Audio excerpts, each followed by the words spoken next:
An initiative to upskill fishing communities has been launched in St. Helena Bay. The Fisheries and Aquaculture Development Institute has also launched a net-making project.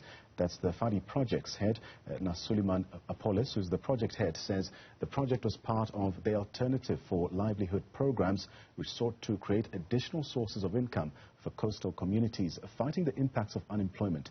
Sualiman joins me now to tell us a bit more about this project. A pleasure to have you on the program this afternoon. First, give us an idea of what this project aims to achieve. Thank you very much, firstly, for having us on your show. Alternative Livelihoods is part of the family of programs that the Fisheries and Aquaculture Development Institute is hosting, Fadi for short. Fadi is an NGO, and we are very active in the space of building self-reliance, income generation, the restoration of human dignity, environmental protection, and basically ending poverty through sustainable economic activities. And Alternative Livelihoods speaks to those things, especially in your rural coastal communities. Now, Yes. Mr. Appoles, there's also this need to help upskill members from fishing communities. How are you planning to go about this, to assist the people to generate an income with their net-making ability? Right. So net-making is a skill that it is relatively easily learned. It is relatively easily taught.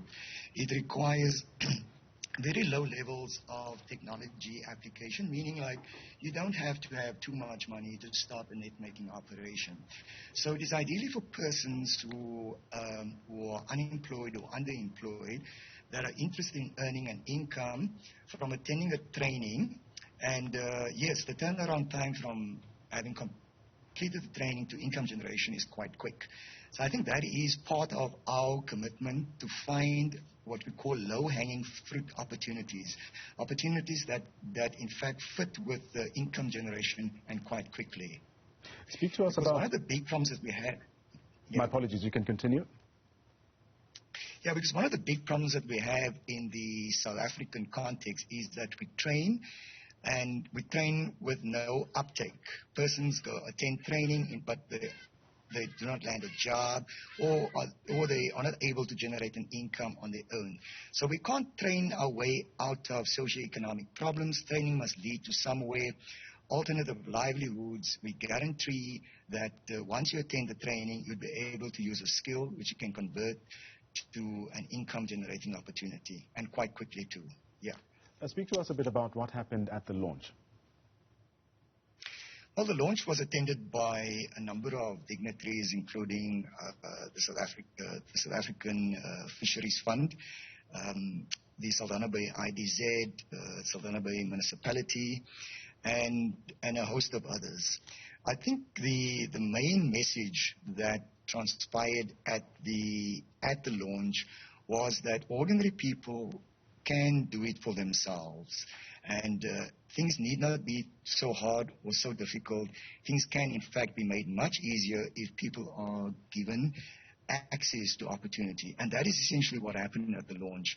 The announcement of an opportunity in a community that historically has always been overlooked and marginalized, like all our rural coastal communities. In fact, many of our urban previously disadvantaged communities as well. So I think that is essentially what happened at the launch. And just speak to us about how the project was received by those intended beneficiaries. I think everybody was very happy. It was quite ecstatic to gain access to an opportunity. I think it's a notable fact that particular communities are historically always overlooked, particularly like your rural communities and rural coastal communities. So people really welcome the opportunity to be able to learn a skill and help themselves, help their families, and yes, in a very uncomplicated way. But at the grassroots level, would you say that these basic initiatives, such as the one that you've just launched, are really meaningful? Just come again. I lost you there. I'm saying, Mr. Sualiman, would you say that these kind of projects, especially at a grassroots level, how would you say that these basic initiatives, such as the one that you have just launched, are really meaningful to the community that you wish to serve? Yes, absolutely. I think the meaning of our project is that it seeks to create additional sources of income for coastal communities struggling with poverty, marginalization, hunger, and limited access to resources. Having said that, I must make mention that our project seeks to create additional sources of income from the sea. It does not seek to replace income from the sea. It's a low-hanging fruit.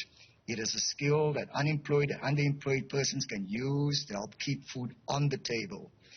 So what I'm also saying in a way is that the fight for equitable access to the sea's resources, viable quotas, fishing quotas for your small-scale fishers, and the local economic development investment that must take place in your poor coastal communities, this is a fight that must go on.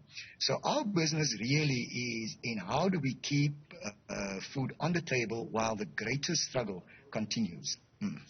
And for those who might be interested in joining this program, how do they get in touch with you? Well, you can put my mobile up on your screen, or they can email me, or at least email us, projects@fadi.org.za.